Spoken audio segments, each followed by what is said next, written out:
Phase 4 of life, when the soul is king. For a believer, life is heaven because there's nothing accidental.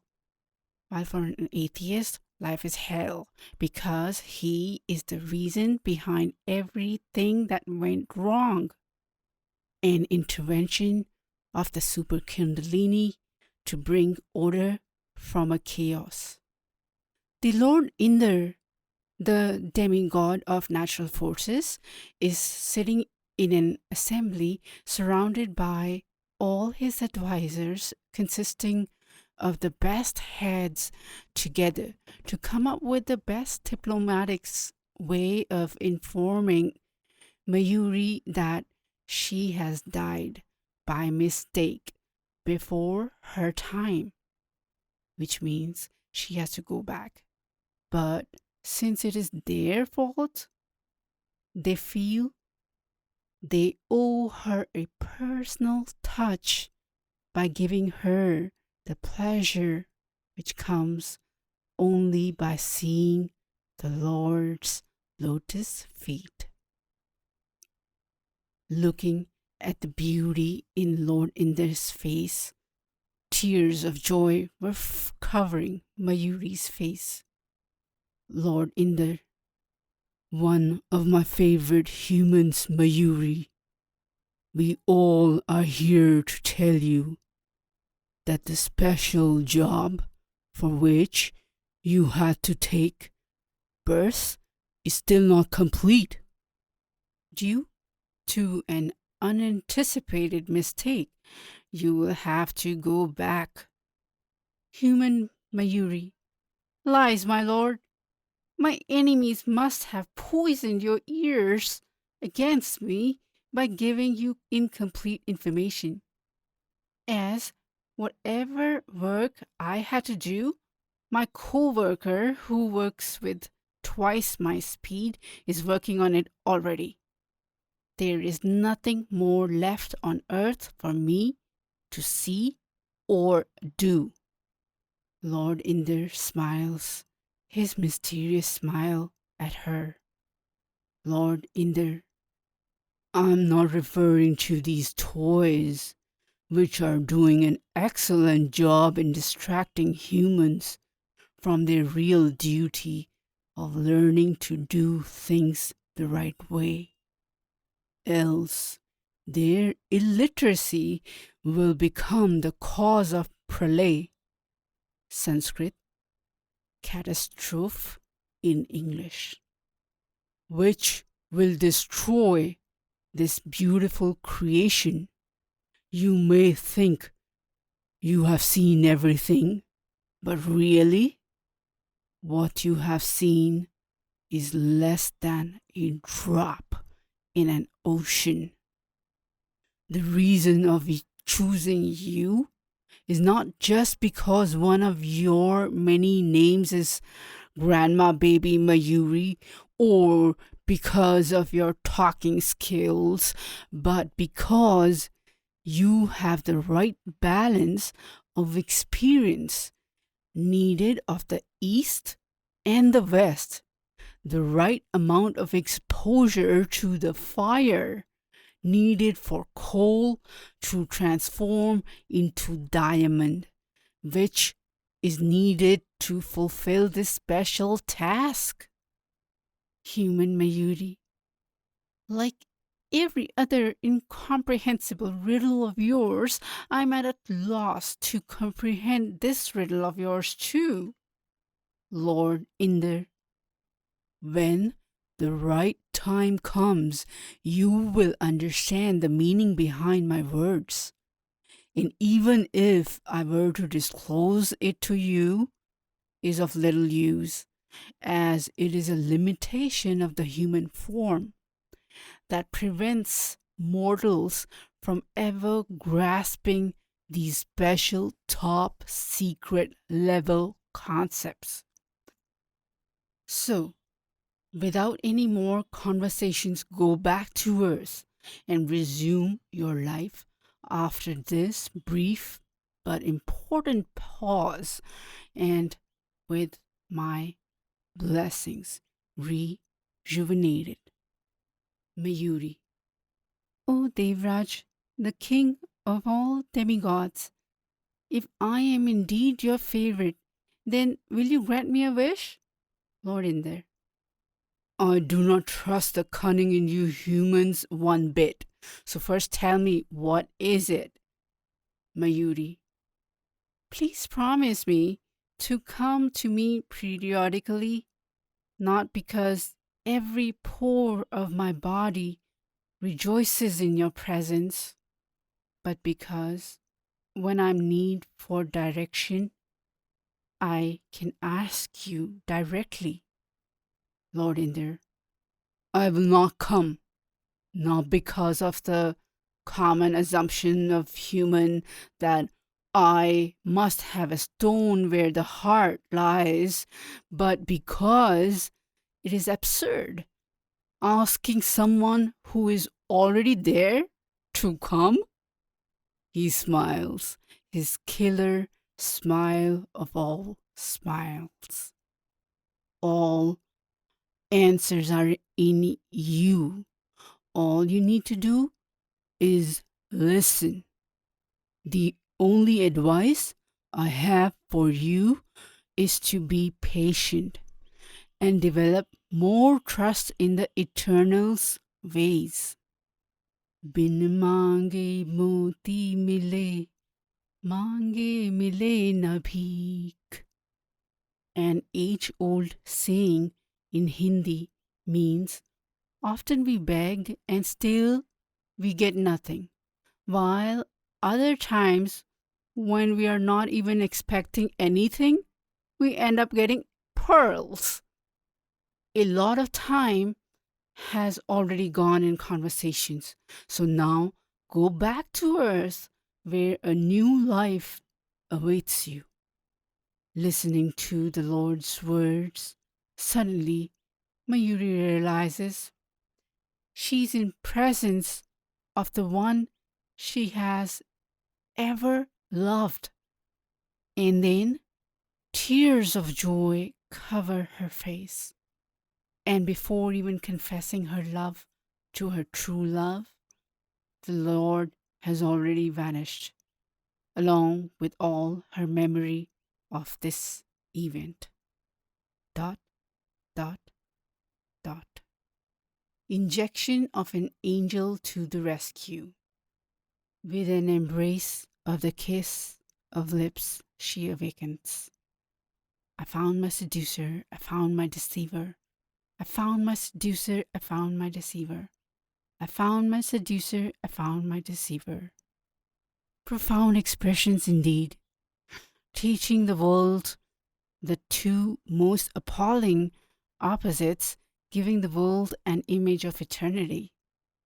Father Akash and Mother Aditi, who had dropped everything to come to America for being next to her, stand there mesmerized for being one of the few parents who get to see the birth of their daughter for a second time within the same lifetime. All her vital signs that confirm life in a body are flashing a bright green on the signboard, screaming to the world her victory over death.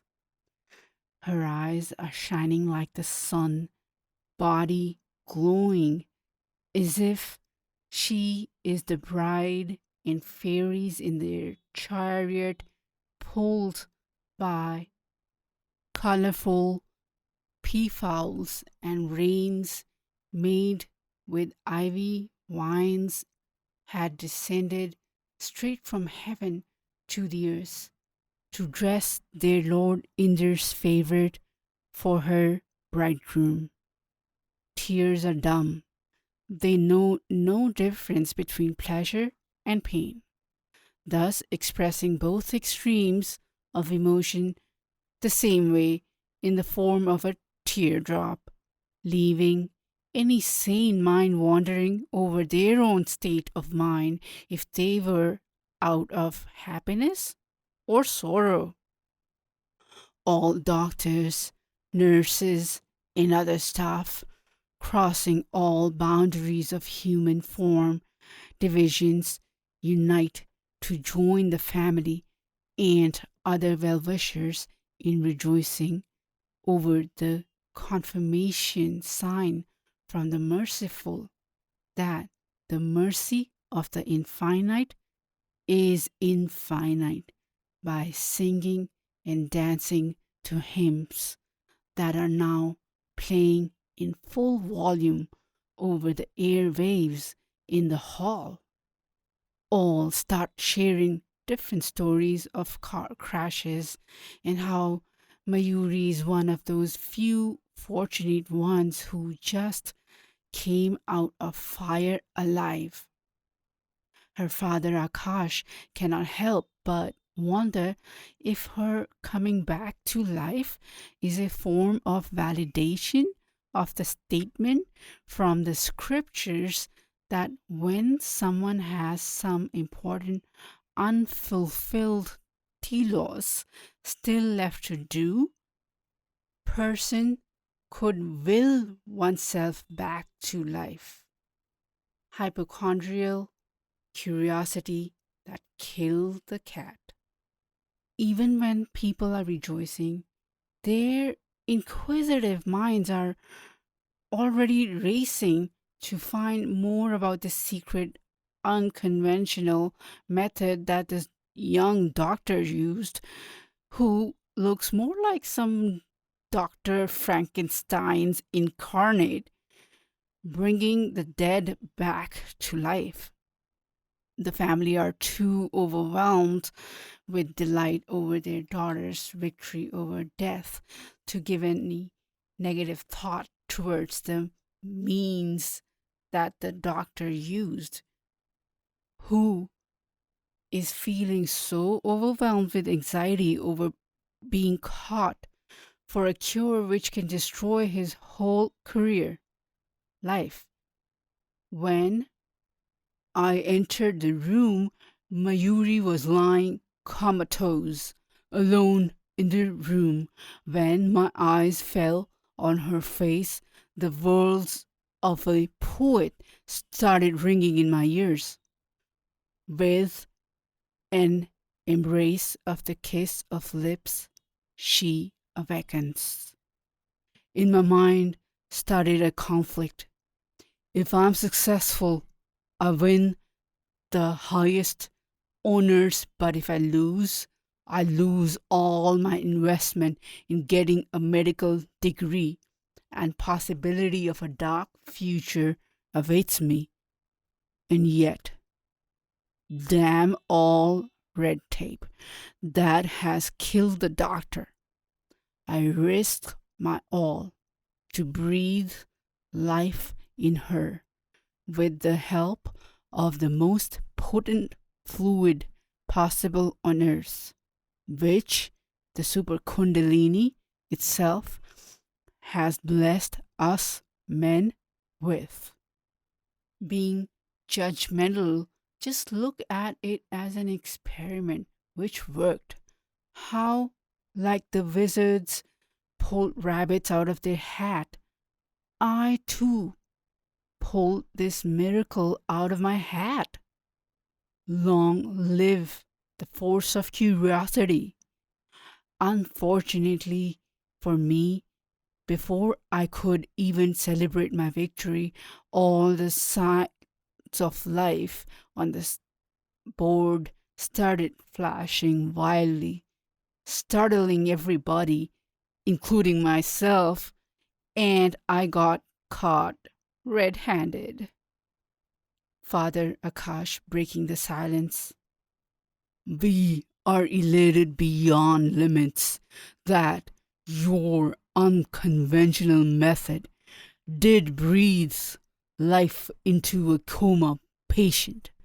However, my fear is that because her natural defenses were in a very lowered state, her subconscious was also more naked to suggestions.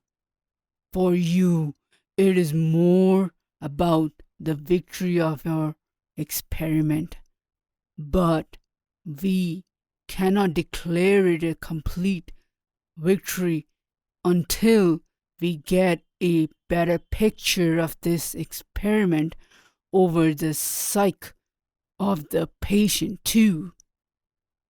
Since you are instrumental for her second birth, chances are that she starts developing feelings quite similar as a wife does for her husband. I fear that the authorities might get busy in acting against you, which might even be over strict to serve as a deterrent for the rest. So, it will be in the best interest of all parties involved that we check the patient closely, not just for her physical recovery, but also her psyche. Dr. No Name, now composing himself, says, "First of all, accept my apology, madam, for not even knowing your name and still experiment with you without your permission, even more for not being able to hide it skillfully. I took all preventive measures to protect my brown skinned girl's pride and dignity, and yet our dirty secret just blew up in such an in your face fashion that I now understand that there are some unaccountable variables in an equation that can raise their ugly head any time. Something I never thought could have been done by me has happened by none other than me. I am myself questioning my own sanity for having acted with such careless decorousness. I too agree with the request of watching the case as the time progresses. Now, with an even greater inquisitive look on his face, he cannot help but ask Mayuri a private question. Oh, forgive me if I appear too nosy, as I'm still curious to know how you got this black scar in the middle of your forehead. Mayuri's memory of the curse turns the color of her face to a pale yellow. Reading the discomfort on her face and the air of sudden silence in the room, he waves off his own question by diffusing it by using humor. A poet so rightfully once said to his beloved, who had a scar on her forehead, that I say to you, even the moon has a dark spot on its face, and yet it looks pretty. Same is the case with you also. I say the same to you too. Dot, dot, dot. The patient is looking at the doctor with a wide grin, as a child who looks around, not yet knowing the name of the relationships, just a feeling that she is in a secure place. Then, looking at the young doctor, she wonders why he looks so familiar, as if they know each other from ages, even if this is the first time they've met. Mayuri, who are you? Looking at your age, you could be a son that I never had. As a son, if I ever did, would be your age. Then, in that case, can I adopt you, given that I am more or less your mother's age? Doctor, my name is Sarthi, educated from Nalanda, India. My loved one is called me with various other loving names too, but we will go over how I got them in some other conversation. Mayuri, how can I ever attribute my misfortunes to people graduating from Nalanda when one killed me while the other brought me back to life? Your name is beautiful. Your last name, Sarthi, in Sanskrit means charioteer. I feel you will show me the path to heaven.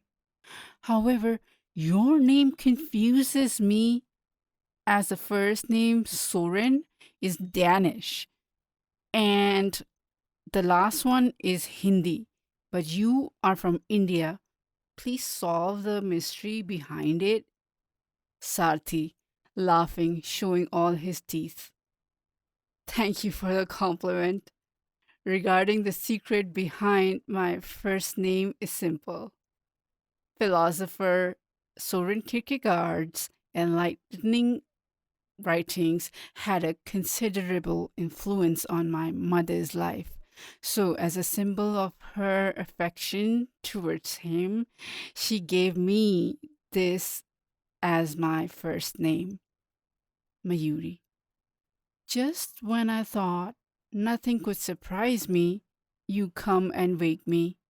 That too, not with some light shaking, but a soul shaking tremor.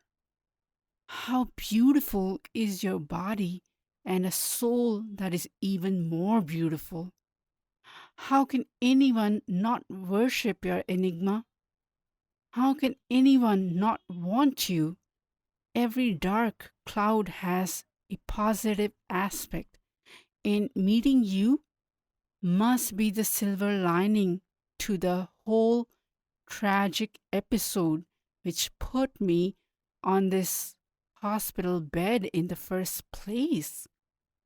Just like the man in Khalsa history who ran through the streets shouting, Guru Ladore, Guru Ladore, found my Guru in Punjabi. On finding the true Guru amongst dozens of fakes, I too want to run through the streets shouting, I found my enigma, the man who is worthy of spending my whole life in decoding his enigma. Mother Aditi. Slow down. You are also making the same mistake that many do. Any person who saves a damsel in distress, the saved one begins to see him as God, while the Savior is just another mortal human infected by the same diseases as any of us in this materialistic world. He just happens to be the right candidate for this situation to be able to execute the Creator of all creators' will.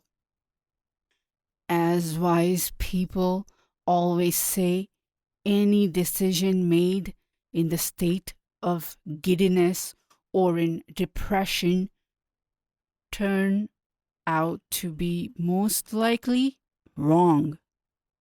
When one is happy, he ends up giving too much, and when sad, too low. While the decisions made by a balanced mind often come out to be more in the ballpark. Next, regarding Mayuri's brilliant comment which shocked everyone in this room when you said you are like a mother to him. The answer lies right there in your question. Like is not equal, but equivalent. It is a proven tool in the armor of the manipulative mind who cleverly switches the term interchangeably to suit its own agenda. Dot, dot, dot. The leap of faith.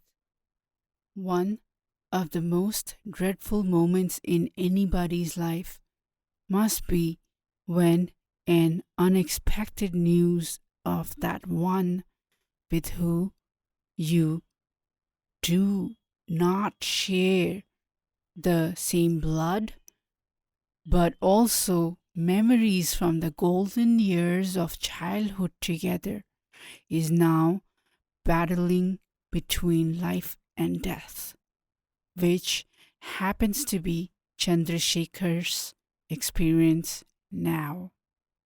His state is such that he does not know if he will be able to inhale his next breath now that he has reached the point of hyperventilating. The anxiety from all the uncertainty surrounding around the incident is unnerving.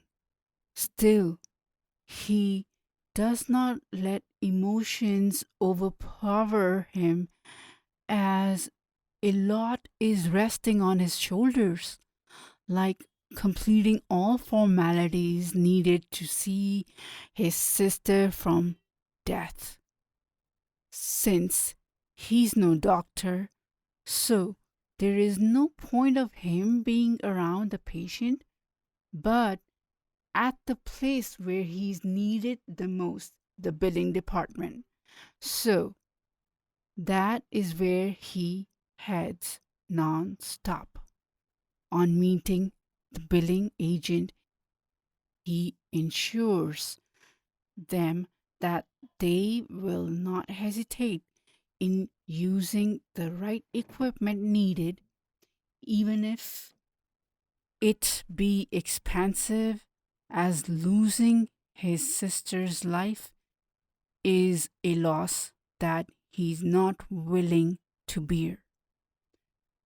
Another angel injection now appears in the form of a nurse for aiding patient Mayuri. She is a beautiful Indian girl named Chandani from New Delhi who is visiting the country for completing a short training course for nurses. She has a beautiful curvy figure with long, thick, black and curly hair from the same place as Chandrasekhar, the heart of India, Delhi. Most importantly, when she walked in, she's wearing blue jeans, just the kind that works wonders for him, who says we need to make complicated floral arrangements for love to happen when love happens in that one instant of time when he looks into her eyes, while she lowers hers, binding the two under a spell of Kamdev, the god of desire. As he goes by speedily, a doubt arises in her. If he just degraded the brief kiss between their eyes as some mere glance, the feeling of losing him puts her mind in action for producing some trick to transform her desire to a reality. Chandni. Most good love story has an enthusiastic beginning. Something must happen and a mini drama is already taking shape in my smart mind. Quick as lightning, she does a back bend and somersaults with a leap of faith and lands straight into Chandrasekhar's open arms. Seeing the beautiful coordination between his instincts and strong arms balance and the beautiful reward, he smiles, ecstatic over her victory and being in the domain of her future husband Chandrasekhar, a husband who will never let her fall. She takes the drama to the next step by pretending to faint in his arms. He at once puts her on an empty stretcher lying on the side. Unthinkingly, he puts his lips on her lips to transfer air in her so she can come back to life. Since all good things must end, his enthusiastic but brief CPR session too ends. When they hear wild sounds of emergency sirens coming from patient Mayuri's room, Chandni at once jumps on her feet. He could now see through her trick, and so winking at her and straightening his shirt, he says more later, while she's still dizzy on the wine of his passion, she whispers in his ears some sweet words. My wizard first kills with his eyes and then breathes back life through his lips. She thinks he will praise her for her boldness, but since for him it is an insane move, he scolds her. What if I was even a fraction of a second late? Then you could have had a head concussion. Then, instead of you nursing these patients, you would have become the patient. Chandni laughing. A foot forward with faith and failing is not a betrayal of faith, but precisely the lack of it. It's mere carelessness. Grabbing his jacket, he says, shaking his head in disbelief. How strange that we are from the same hometown, and yet we do not meet at a place where the likelihood is high, but oceans away where the likelihood of meeting is the least. Chandrasekhar. I had promised myself to stay away from girls. Put a blindfold on my eyes and had challenged love, saying, let me see how you will enter in my heart now, because they say love enters through the eyes. But now I find a new route for love that goes through the lips and from there straight to the heart. Leaving all love talk that never wants to end, he begins to leave when Chandni at once straightens her hair and clothes to also go after him, saying, do not go anywhere without me. I'm also coming wherever you go. ... Gal Bhairo Namo, a symbolic funeral. Gal Bhairo Namo, Gal Bhairav Namo, Gal Bhairav Namo. Gal, dark time. Bhay, fear. Ravan, destroyer. Namo, we salute you. Vedic literature. Then I got my smile back.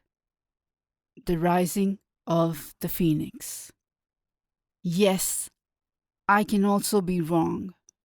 Now that one of the strongest energies in an individual, lust, is no longer being wasted in chasing a mirage, I feel light, just like a prisoner must, who, after living in darkness all this time, spending each day in a dark, dingy, and cold cell that was heavily guarded with 7 gates, locked with heavy locks, is finally getting one's first peak of sunlight, must feel, is precisely how I feel now.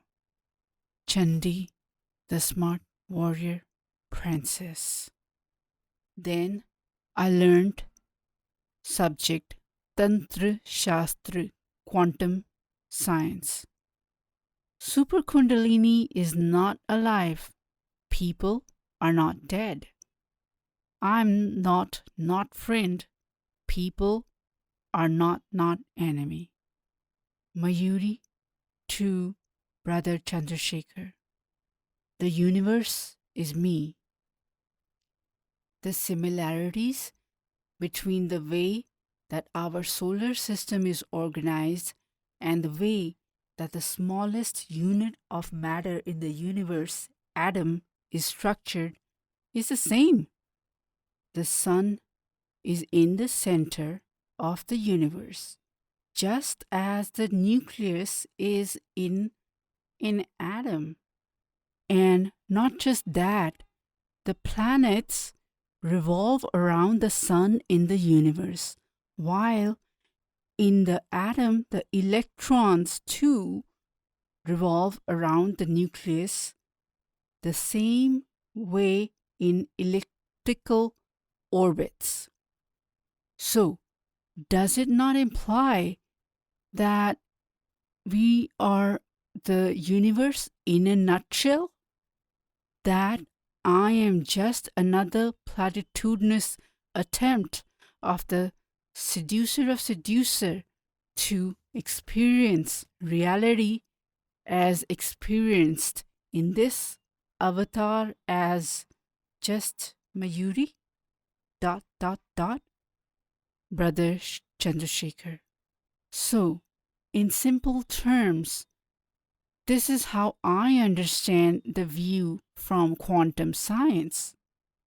Mosquitoes are almost invisible flyweight creatures.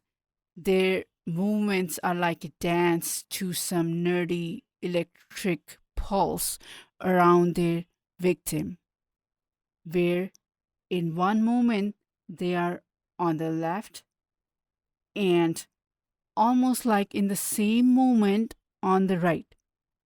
And this left to right jumps remind me of the quantum leaps which the electrons do from their orbit to another. And just like the Schrodinger's uncertainty principle, where the observer influences the outcome of where the electron will be, we as observers get confused about the direction in which the mosquito is. Like these leaps are focused to jumps from now here to now there. This is how the scan of a scatterbrain's mind might look like. To remedy this situation, the ancient meditation techniques are great for getting the patient's focus back to laser point precision levels.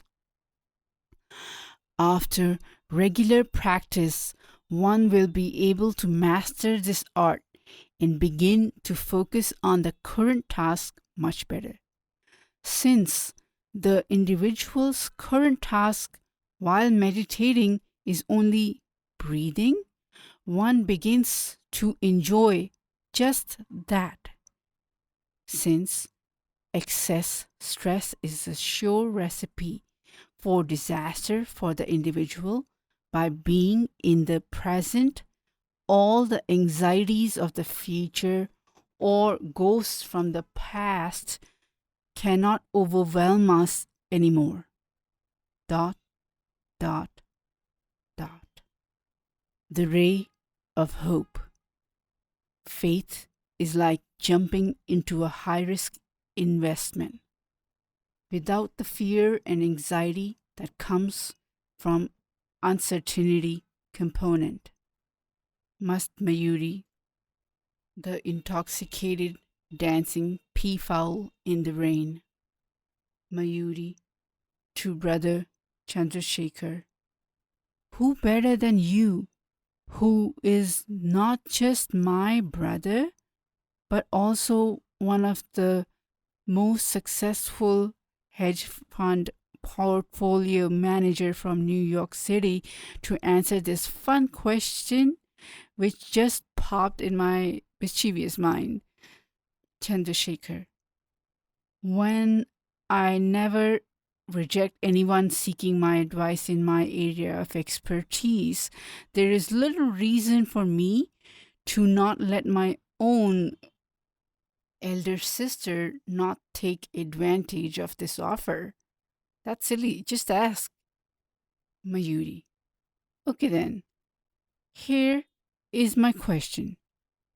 What if I were a stock with a symbol trading at the Nasdaq New York City, and given that you know me well from being my brother, what would be your rating action out of these three: buy, sell, or hold? First, Chandrasekhar holds his head up with his index finger touching the forehead in a Socrates thinking pose, which elicits laughter in the room. Chandrasekhar, since it is a particularly good question, I did not rush to answer it, as this would have spoiled the beauty of an incredibly beautiful question.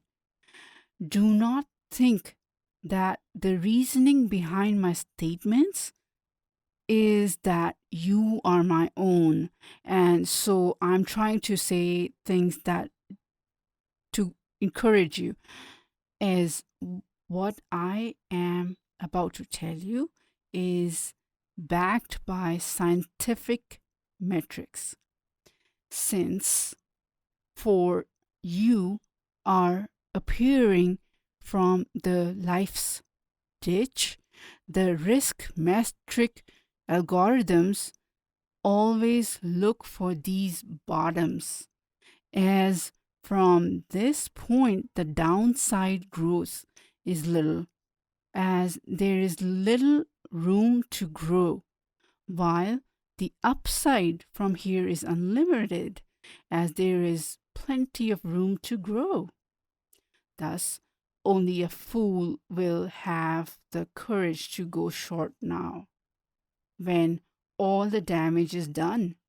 Since you love talking in infinite terms, betting against you has the potential of bankrupting anyone who dared to go short now, as that would spell nothing but virtual suicide for him.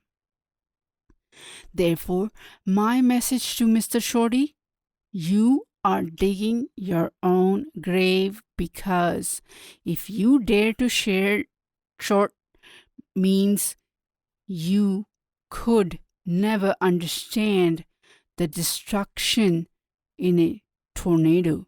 If you dare to short means you never could understand the strength in the proud Himalayas that stand tall after millions of years of environmental stress. If you dare to short, then it means you could never understand the madness of the waves tirelessly trying to kiss the moon. If you dare to short, then simply you never understood the fire in a volcano. So, your symbol is hope, and anyone who invests in you is someone who knows the power in hope. Your symbol is also courage, meaning only the one who knows the power in it will invest in you. Your symbol symbolizes a will. Only the one who will know the power in it will invest on you. Your symbol stands for trust in miracles. Only the one who knows its power will bid. Since I'm a believer, I would go all the way to buy your stock with all the investment money I have. Go all in, even if it means breaking all the corporate rules that say diversify your portfolio, etc., etc. I will break all those rules, leave no stone unturned in making this move. It is the most prudent thing to do for the success of myself and especially my clients whose success is of more importance to me than my own. ... Miracle Science. Mother Aditi. A miracle is like a science that is a mockery of proven science. Whatever science says is true, miracle science comes and says that the opposite of it is also true. Another way we can define a miracle is that when chaos is king, it is a form of intervention from the Creator for saving His creation's life from sinking into a chaos. Dr. Sarathi. All talk about miracles is nothing more than an ideal person's bored mind's way of empty entertainment, or in short, a balloony. Father Akash loves to learn through a good debate. He too contributes by coming out with some new facts. Father Akash, as the Danish philosophers Soren Kierkegaard 1855 once said, a miracle is not the suspension of natural law, but the operation of a higher law. This statement makes me see miracles with much more respect. From my experiences and research on this topic from the Vedic literature, I too have my own conclusion. The eternal laws is greater than our Creator even. The only way that the Super Kundalini intervenes is like a magician does. Miracles are more like the Lord's vanishing trick. Just like a magician does, God too makes objects appear when they are not there, or make them disappear even if they are there. ... The best fit algorithm. Dear Mayuri's diary. When I saw how, in my worst life crisis, when everyone had betrayed me, the one person who, in spite of not being supportive of the cause, respected my existence by risking everything to go to the end of the earth to get the medicine needed for my survival, was a person with who I not just shared blood ties, but also shared many childhood growing memories. My brother. I shed a silent tear. ... I did not take the route of adoption because it is not the cries of a child that I craved, but the praise a woman always gets on becoming a mother.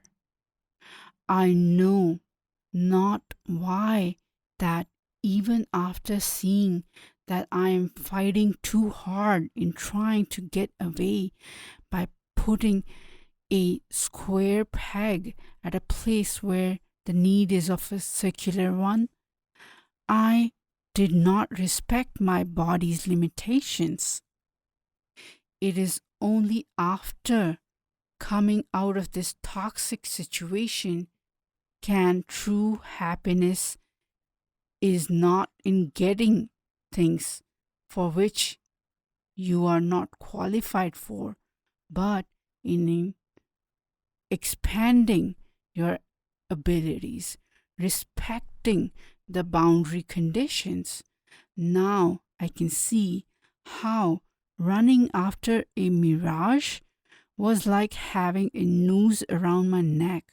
The more I run towards it, the more I hang myself. ... People get married and start calling themselves family. Wrong. The right definition of family is two best fit separate individuals completing each other symbiotically, linked with children.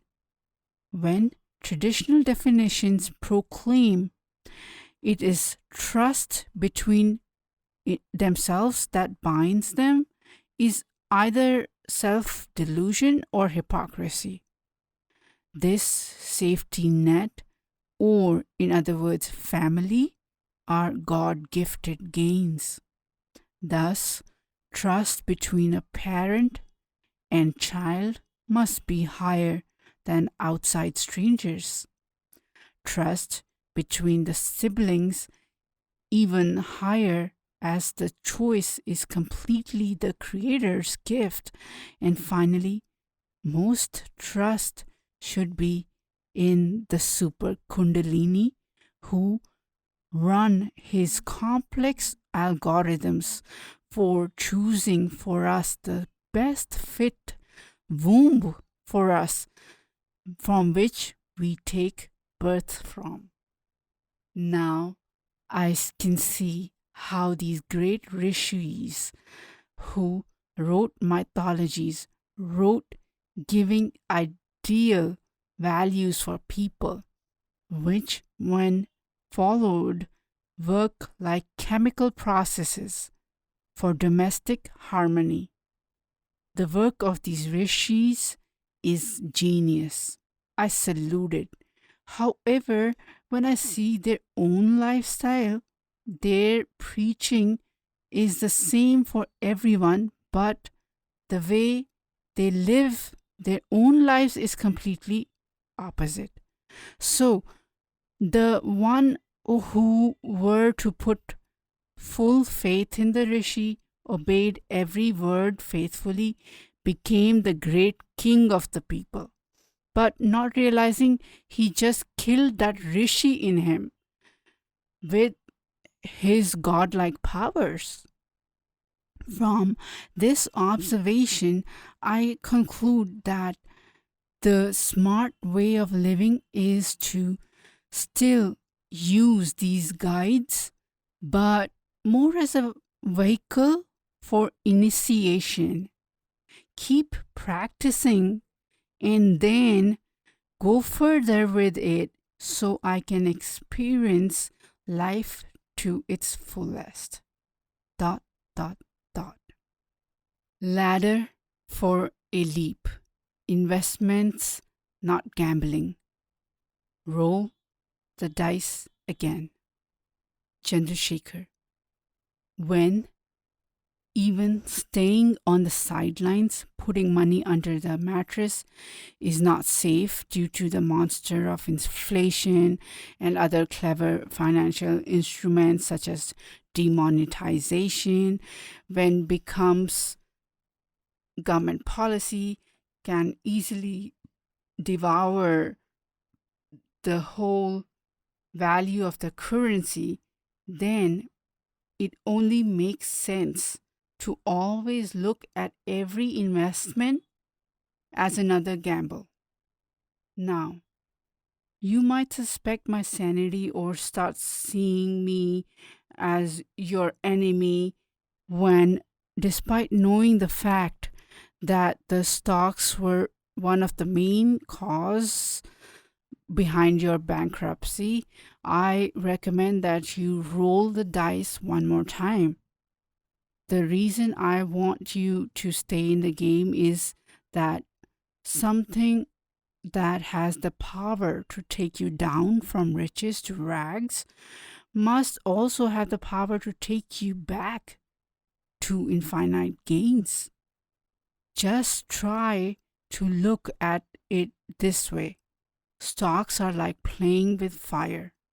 Just like fire, when not tamed, can devour a whole forest, and on the other hand, when in the hand of Guru, who knows the nature of this beast, the same fire can serve this person as an obedient slave, burning just the way the master wants, making delicious meals for the whole family.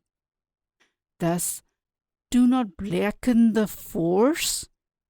By doing so, you are committing a fatal mistake, like throwing the baby with the bath water. Dot, dot, dot. Ladder for a leap. Selfless love. The silent killer. Keyword is still. Not like a dead body, but like a tree, as the former is dead while the latter is alive. Dr. Sarthi, wondering aloud to himself.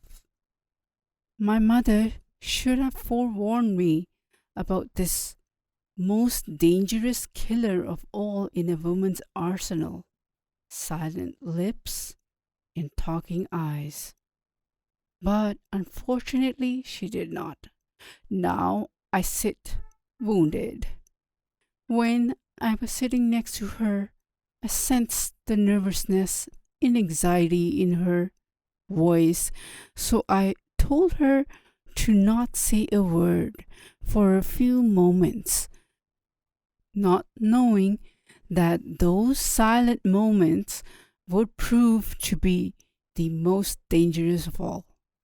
As now, the weapon of assault has shifted from words to eyes, and needless to say that when in the battlefield the enemy is a doe-eyed woman, the man has proven to be the weaker of the two. I felt completely naked as she showed me no mercy in her rapid fire round and stopped only after I fell on the ground unconscious. In those silent moments, the way her eyes lowered when I was scanning her with my eyes, the way that she smiled mischievously when she felt her victory over me, then when she ran away coquettishly, leaving me alone with my thoughts, she killed me. Now I stand wounded by the same arrows that I sent towards her.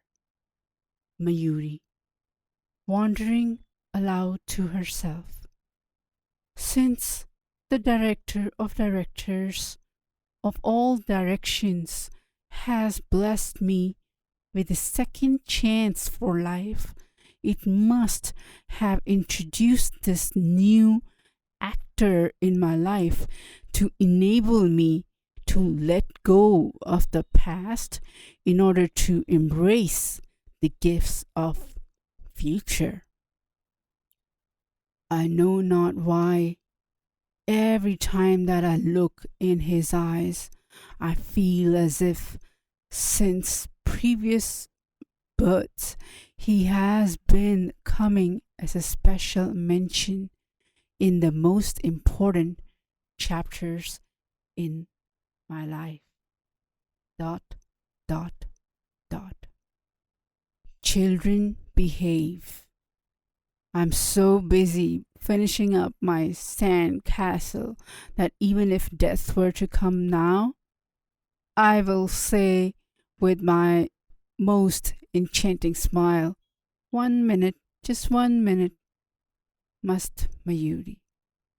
One would think that any new scientific breakthrough panacea which will help all mankind, even if offensive to the moral police, will get rewarded. But however, in this real fake world, which did not happen, instead, the medical board is busy flipping through their rule books for finding ways to stop the name of the doctor getting glorified due after violating their moral code constitution. Fearing a radical religious mob's wrath, they choose to suspend the doctor instead, and that too indefinitely. On hearing this news, people cannot but wonder if what they are seeing once again is just another platitudinous love story that will meet its tragic end before even starting. Dot, dot, dot. Embraced a cloud. News that has a good impact on the future does not bring out as much emotional responses as fear-based that have bad effect on the future. That is why Nurse Chandni brushes up on her diplomatic skills before delivering this bad news about the doctor being blacklisted from his job. So, wearing her best poker face, Nurse Chandni lets patient Mayuri know with gentle words which would help minimize the blow, but in this case, since even minimal is like a drop in the ocean, Mayuri lay flat on the floor from a fainting spell. Nurse Chandni at once rushes towards her with a glass of water, which might help her come back to this world, but Mayuri angrily throws the glass towards the wall. The very thought of her being the cause of the downfall of someone who is a cause of her coming back from death makes it unable for her to swallow anything down her throat, not even water. Mayuri, here I am, happy, thinking he is like the moon. His shine is for everyone, so no one can take this happiness from me, only to find that he's no moon, but is more like a cloud who vaporized the moment I tried to embrace it. The same source, which was the source of my happiness then, is now the source of my misery instead. It is injustice. And what hurts even more is that I am the cause of it. As these thoughts are running through her in background processes, her eyes lock on a meditation endeavor of a yogi editorial lying on the table. Mayuri. After being brought up in a culture that had been declared free but was still not free from the colonial hangover, I had always mocked these saints, labeling them as backward, would ignore them. But now, I know not why, I'm reading it now. As I'm reading, every word is penetrating every pore of my body, injecting in me hope that is telling me that I am not helpless, that the powers required to reverse this injustice are in me, that by using the power of yoga, I can arouse the divine goddess in me, who will then bless me with the wisdom needed to deal with this situation. A smile emerges on Mayuri's face. Dot, dot, dot. A meditation endeavor. Inspiration, Baglamakhi, Swan Face Goddess. Om Swaha. Day 1, South. When I close my eyes, I can hear better. When I close my ears, I can see better. That is why I have now decided to meet people wearing a blindfold and earbuds so I can understand them better.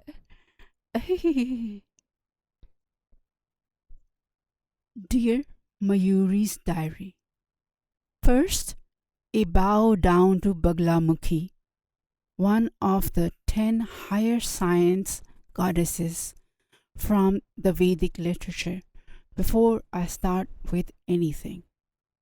A loud, frightful scream let out by me in the middle of my sleep awakens me towards my own denial, towards all the fear in me, in facing the hidden fears inside me. Makes me realize about all the fear part in me due to my committing to this meditation endeavor, as at stake is my sanity. In spite of being wise enough to not risk my sanity over anything, I know not why I cannot stop myself from jumping into this labyrinth that draws me towards it, and then, just like fire draws moths, I too cannot stop myself, and just like them, who even after seeing all the dead bodies of their friends strewn around, cannot stop themselves from meeting their fate of death and dissimulation, I too am unable to stop myself. Now, I could just enter blindfolded, but because one of the side effects of this endeavor is also that I appear wiser, so makes sense if I start using my wisdom already to set me up for success. Using the concept behind a vaccine, I too decide to expose myself to the areas that I fear, but deal with them in micro small doses. In my first challenge to appreciate the value of my eyesight, I try to do things wearing a blindfold. Then I must find my way from the start to the center to the middle. The adventure does not just end there, as now you also have to go back to the point from where you started. To make things even more interesting, the paths are not static but keep changing dynamically. Yikes. The drama is to start from 10 in the night and end at 5 in the morning. Plan is to finish 108 chants of any mantra in the praise of the goddess of choice. I had already made the preparations needed for setting up a separate room as a temple. The preparations include a lot of cleaning up and decluttering.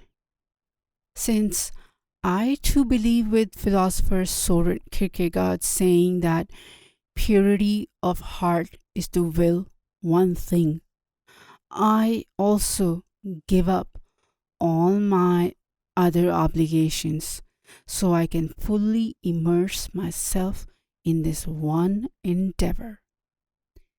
This way, I can enjoy every moment, seeing myself as a third person, making the slow but steady movement away from Maya, Sanskrit mirage, towards the eternal truth. Secret out. The most successful, if not all, relationships are the ones who are symbiotic in nature. Successful political structure for coexistence. Both bacteria and virus should have freedom to coexist at their own terms. After a few days of minimizing all my social commitments, I begin to see better how, even if we complain about relationships and friendships being a big drain of our time and energies, they are still valuable. We must learn to interact with each other to fulfill our day-to-day survival and procreation needs. Thus, we can say that all successful relationships found in nature are symbiotic in nature, starting from a child's conception whose survival is dependent on the mother's womb. Else, it is not there. ... Secret out. Experience reality from all sides in order to defeat all adverse conditions. After staying out of touch from my friend circles, many have taken umbrage and already left my group. But I do not let it stop my march forward, inward, as these same people who have boycotted me now will come back when I become active in the scene. I'm now getting a better understanding of how best our bodies can take the most advantage of the outside sources of fuel for augmenting our inner aura, for awakening the divine energies in us. The basis of all life is breath. plants give out oxygen during the day, and so does the great ball of fire energy, sun. Since the right side nostril helps us inhale the oxygen, while the left side one helps us exhale it, and since the right side of the brain oversees the functioning of the sympathetic system, while the left side manages the functioning of the parasympathetic functions in our body, we need to send breath energy to both the systems. So, a good way must be to expose my body to the sun to gain its heating effect in energizing my body, and then at night to the moon too, to gain its cooling effect in relaxing my body by customizing my knowledge of breathing yogic practices to my body composition. The big inhale, the bright day, followed by the big exhale, the dark night. In other words, a breath cycle. In other words, life itself. Om. Dot. Dot. Dot. Secret out. There is the power of Shiv, the doctor of doctors inside. When I got my joy in eating back.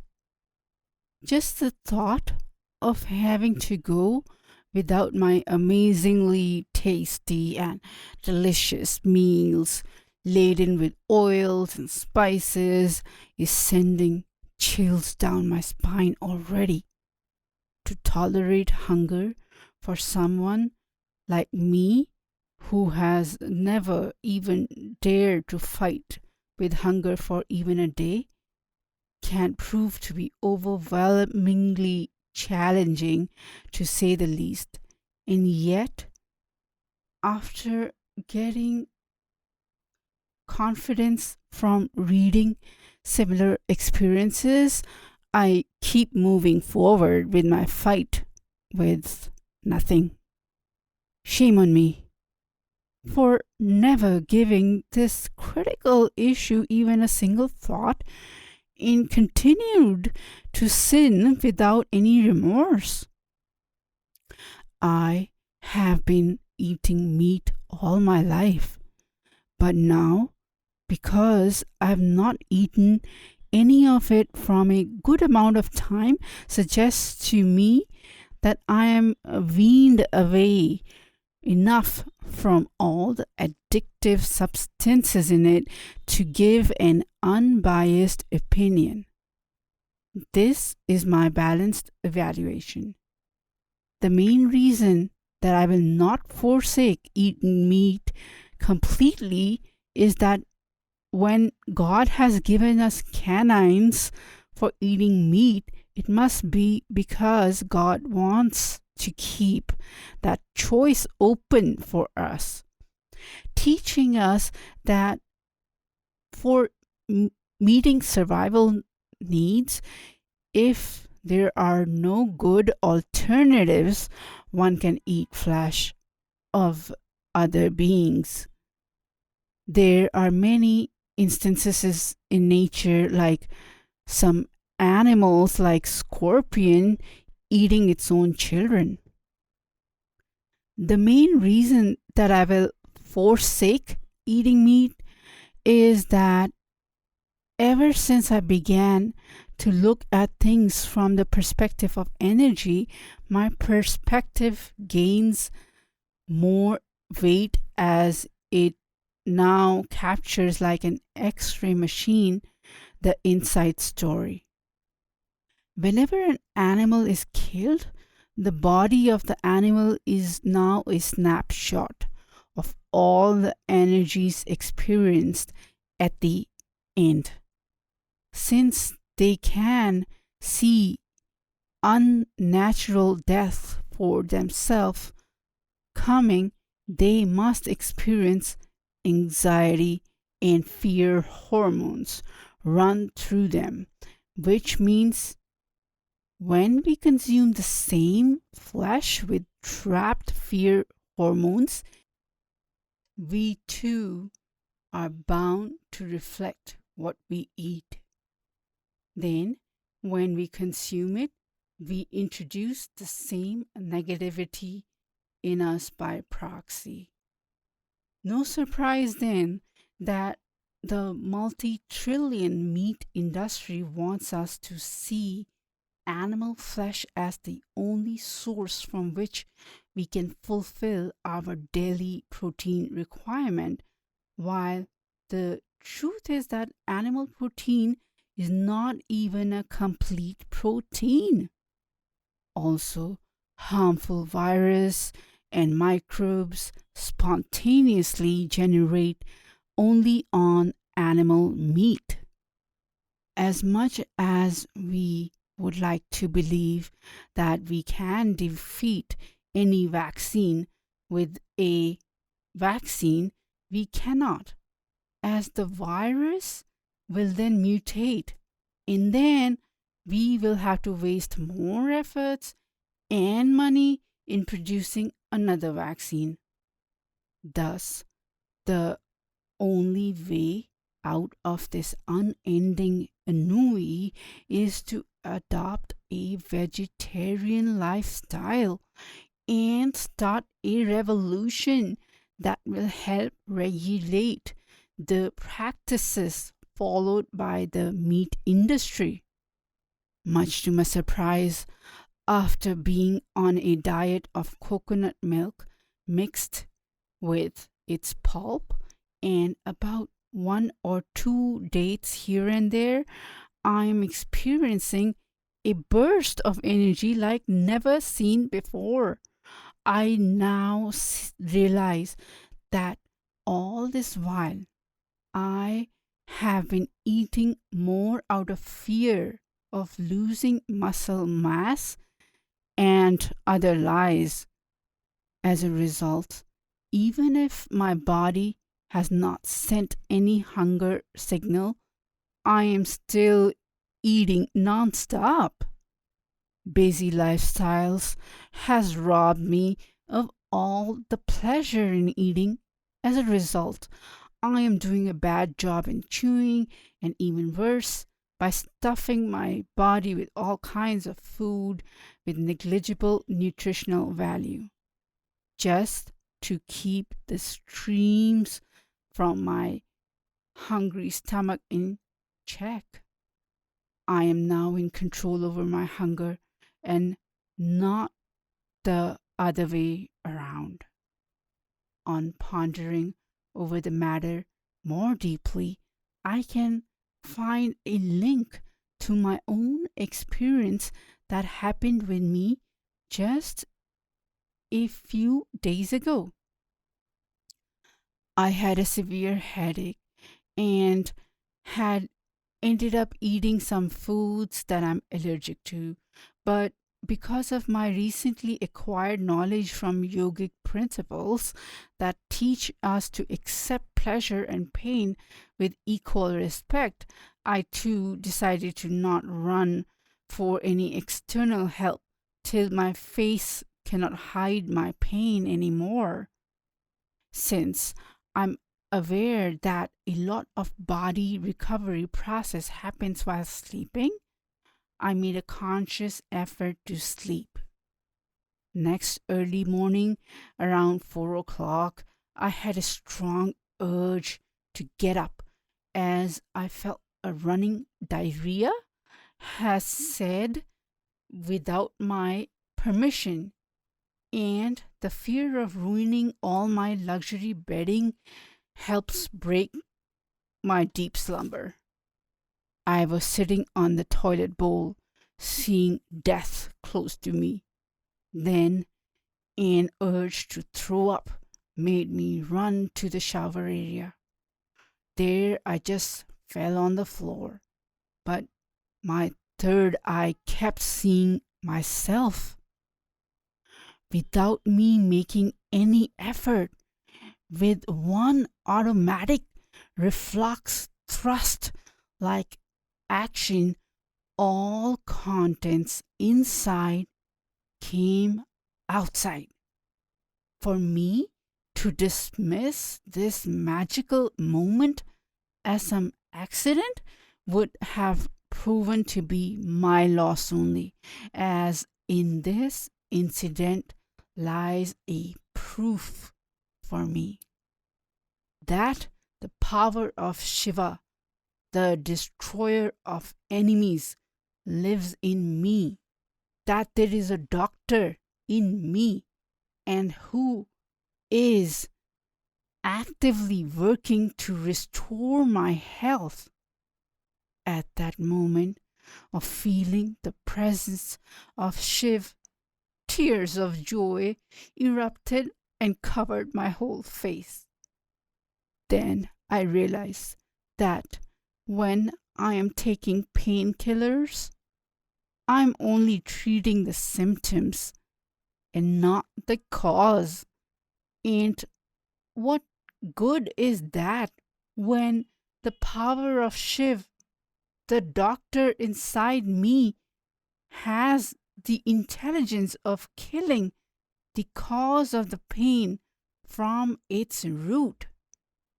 We never had to teach our body how to do its job in digesting the food, which means there is a secret power center and inside intelligence in us who knows all about how our body functions and can. So if it knows this, it must know that also. Knowledge of healing the damaged parts. Then it also suggests that this secret divine power has the knowledge of ways to fulfill all our deficiencies. Thus, all that I need to do is to listen to my body and respect its limitations, giving it enough time to recover on its own. ... Secret out. Sacrifice the West to gain the East.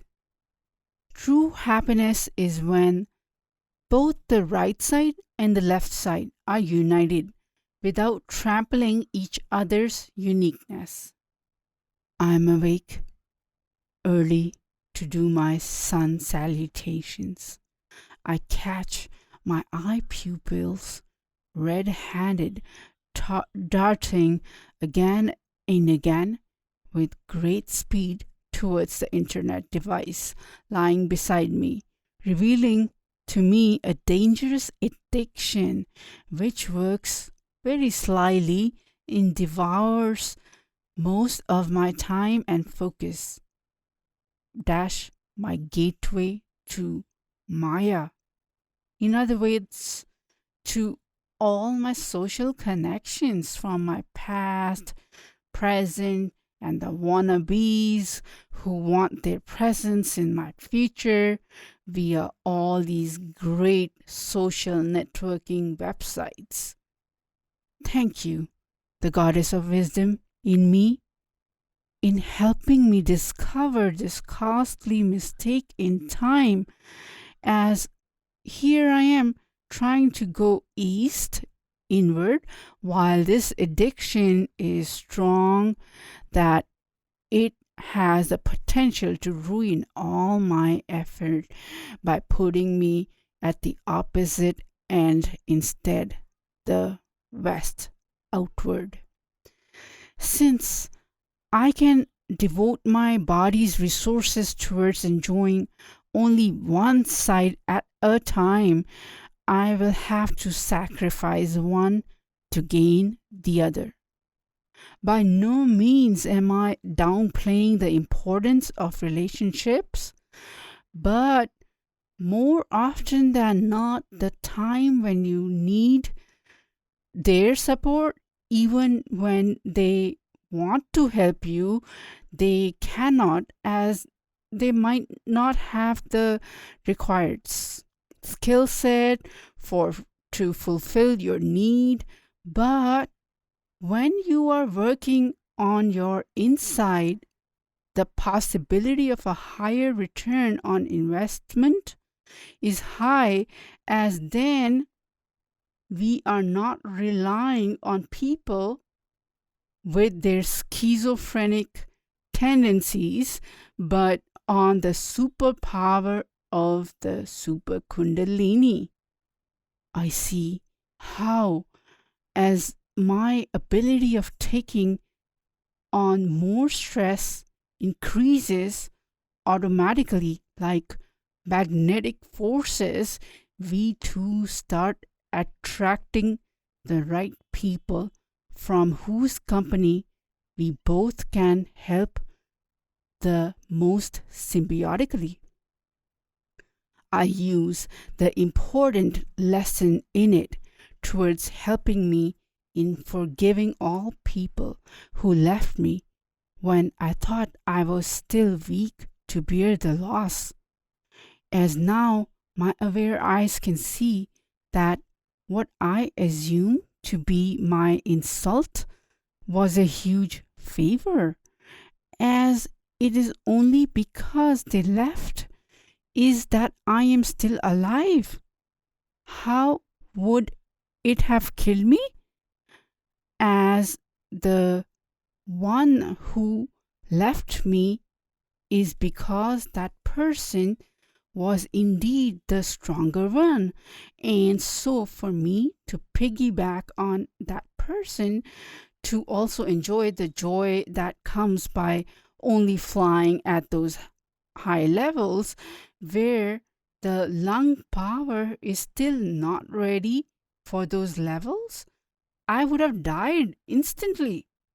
Now I realize that all these social connections were taking me away from my trust in the divine God-like powers in me, as they were like crutches that people give me, thinking that by preventing me from falling, they are helping me, not realizing that they just robbed me of a heaven sent opportunity of developing the powers needed to survive any kind of a fall.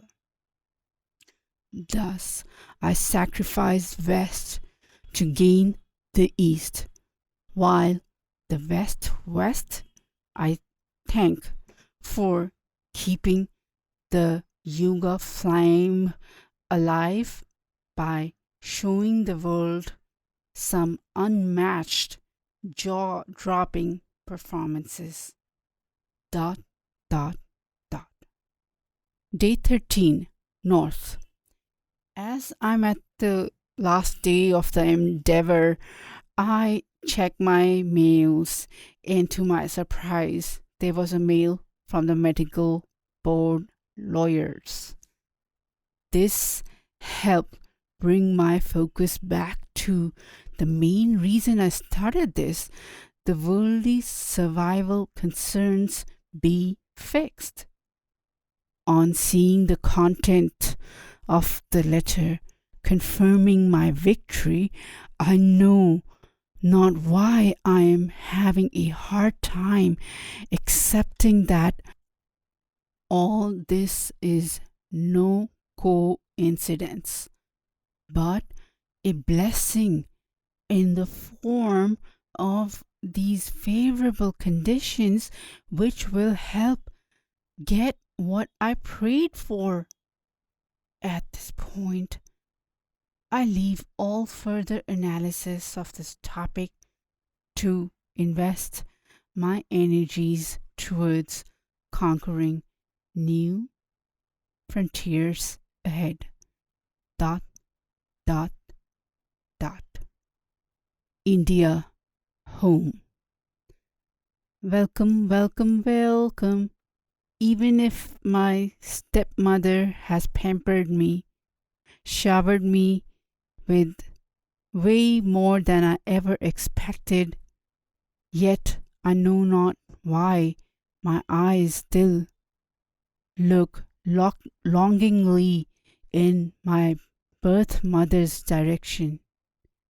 Welcome, welcome, welcome. The forbidden sin, love. What is love? A sacrifice of letting go, a duty of flying away. Dot, dot, dot. Mast-mayuri. A wet goodbye.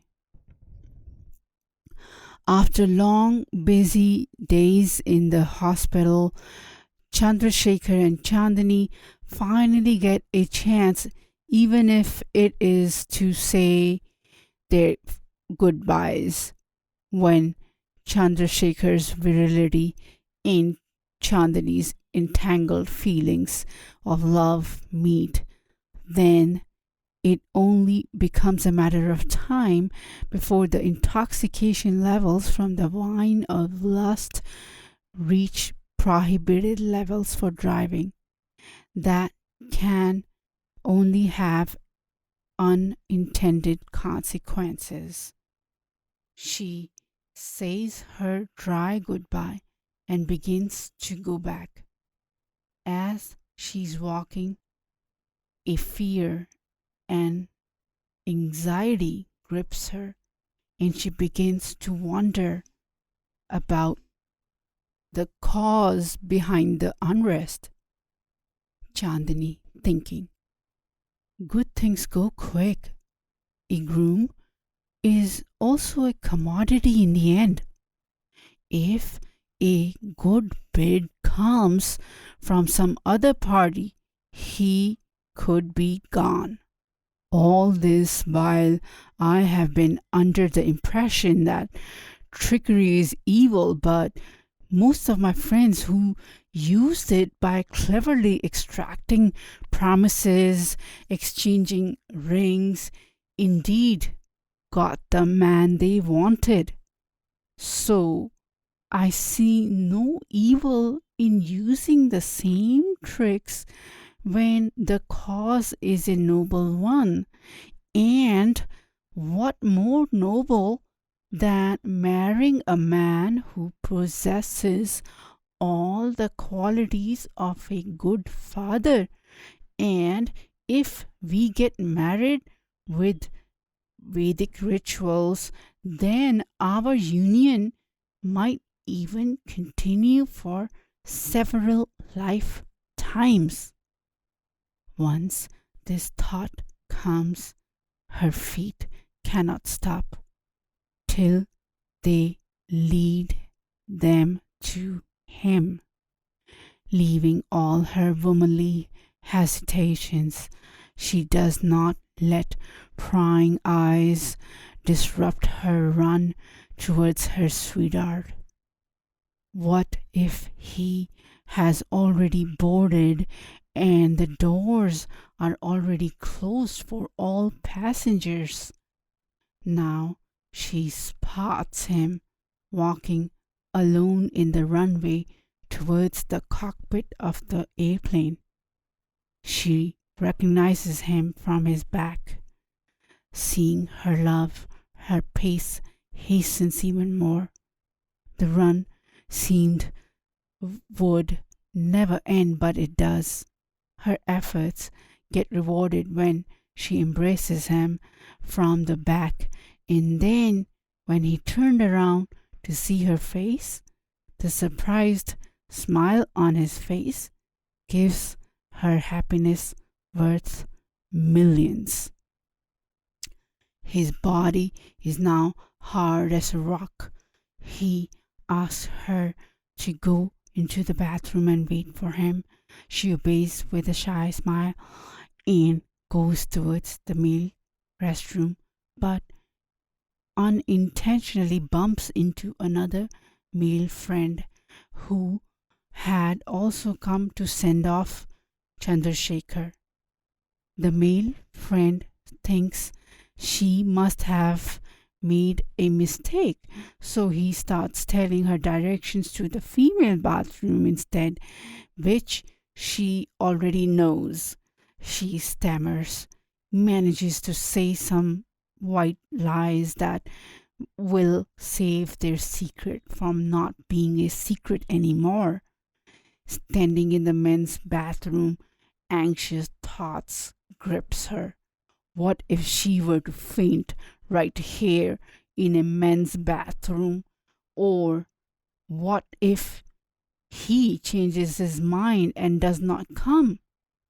But then she smiles as she relaxes with the thought that how can he not come when torturous are these affairs of passion? Dot, dot, dot. Damn those yoga centers. After experiencing one of life's most pleasurable moments, even if it is in a bathroom, all one can wonder is how one was going north but ended up south. Chandrasekhar, damn these yoga centers. How could all those hours of practice over self restraint, best practices learned from the top most gurus in the field of yoga fail? All washed down the drain in front of the desires of a lioness in heat? All this doe-eyed beauty had to do is give me her most enchanting smile, as then I lay done for. I never do anything that break cultural rules, and yet it is me who did it. It is like that cautious man who looks left, then right, and then left again, still gets hit from a helicopter flying above his head. This very instant, I promise myself, I am never trying these celibacy poses ever again. They beautifully work every time, except when they must deliver. Dot, dot, dot. Memento pattern. If I get you, I reach my salvation. If a woman still complains after her lover honors her with the ultimate gift of love, the gift for which most women would kill for, must be a witch of the highest order. To dear Chandrasekhar, from your Chandani. At first, I did get anxious when you simply vanished in thin air without leaving any trace after showing me wonderful dreams. Now, a liar I can forgive, but never a thief. You took my heart and left me with a memento, which will now never let me forget about that incident. The seed of your deed with me has already taken firm roots in this fertile piece of land, my womb. Once this little sunflower gets wings, then be sure it will seek you wherever you may be, will take you as a prisoner, tie you with the ropes of my string like braids of paranda and Indian hair piece, and then bring you in front of me, your victim, to decide the best punishment for you. I am sitting wearing the same clothes, listening to same music you put that evening when our relationship jumped from something to everything. Quick to jump people might judge our union as impure. Indeed, we did err by not taking any vows in front of eternal symbol fire outside, but we did have the fire burning in us. I do not see how this form is in any way inferior from the other choice. Just because we did not get our marriage certificate or take our vows in the presence of eternal fire by Vedic laws, still, how can our union ever be impure when the highest form of purity is the outcome of this action?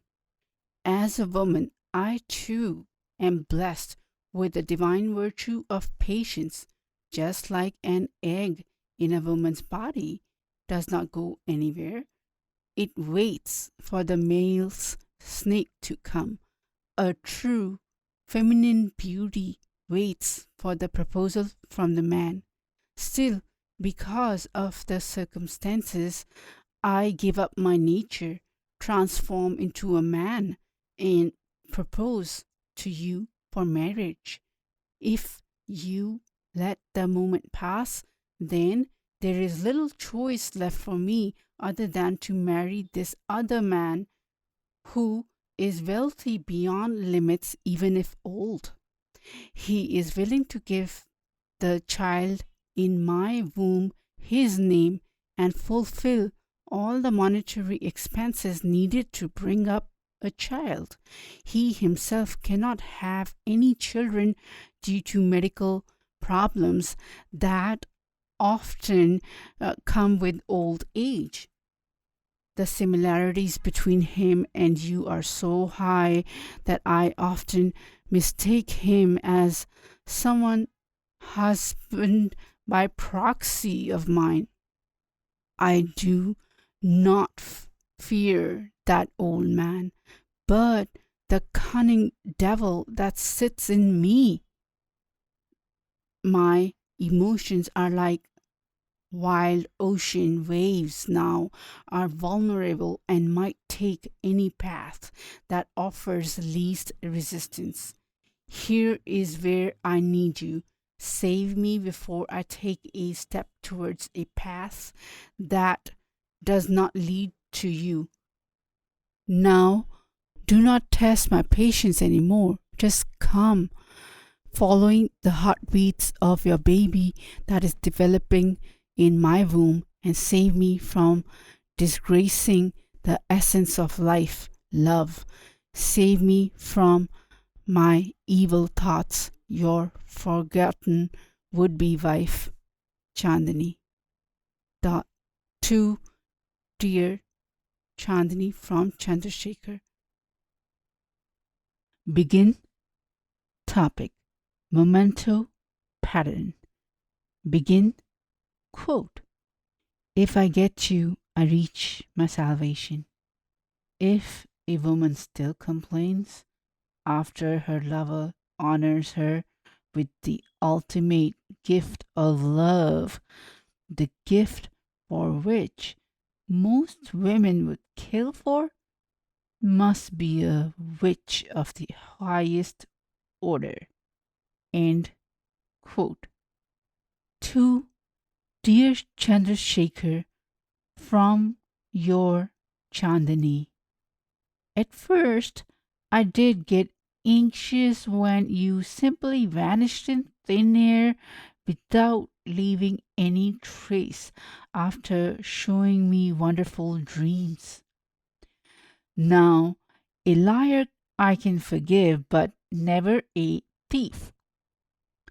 You took my heart and left with me with a memento which will now never let me forget about that incident. The seed of your deed with me has already taken firm roots in this fertile piece of land, my womb. Once this little sunflower gets wings, then be sure it will seek you wherever you may be, will take you a prisoner, tie you with the ropes of my string like braids of paranda and Indian hairpiece, and then bring you in front of me, your victim, to decide the best punishment for you. I'm sitting wearing the same clothes, listening to same music you put that evening when our relationship jumped from something to everything. Quick to jump people might judge our union as impure. Indeed, we did err by not taking any vows in front of eternal symbol fire outside, but we did have the fire burning in us. I do not see how this form is in any way inferior from the other choice.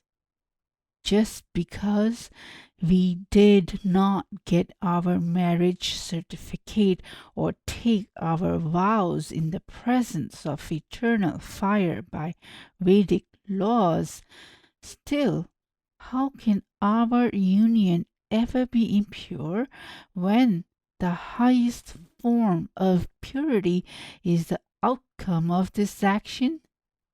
As a woman, I too am blessed with the divine virtue of patience. Just like an egg in a woman's body does not go anywhere, it waits for the male snake to come. A true feminine beauty waits for the proposal from the right man. Still, because of the circumstances, I give up my nature, transform into a man, and propose to you for marriage. If you let the moment pass, then there is little choice left for me other than to marry this other man who is wealthy beyond limits, even if old. He is willing to give the child in my womb his name and fulfill all the monetary expenses needed to bring up a child. He himself cannot have any children due to medical problems that often come with old age. The similarities between him and you are so high that I often mistake him as some husband by proxy of mine. I do not fear that old man, but the cunning devil that sits in me, too. My emotions are like wild ocean waves now, are vulnerable, and might take any path that offers least resistance. Here is where I need you. Save me before I take a step towards a path that does not lead to you. Now, do not test my patience anymore. Just come now, following the heartbeats of your baby that is developing in my womb and save me from disgracing the essence of life, love. Save me from my evil thoughts. Dot, dot, dot. Your forgotten would-be wife, Chandani. To Dear Chandani from Chandrasekhar. I can fight anyone for you, my darling, but this is an old Richie Rich's golden stick that you are threatening me with.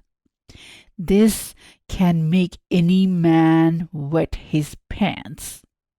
All jokes apart, the reason that I could not respond to you earlier is not as much because I was busy in changing my 6 sisters' colostrum bags, but because of another sinister reason behind my late response was for you to realize the risk involved in trusting anybody, especially most of us men folk of today who are like hungry wolves looking for their next prey most of the time.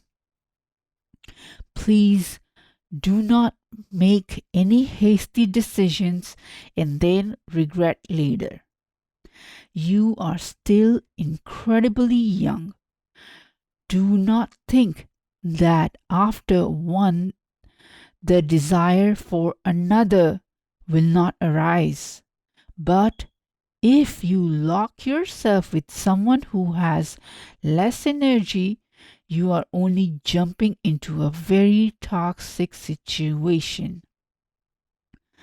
Just trust me when I say that I have the skills and degrees needed to reach the top and fulfill all my family needs.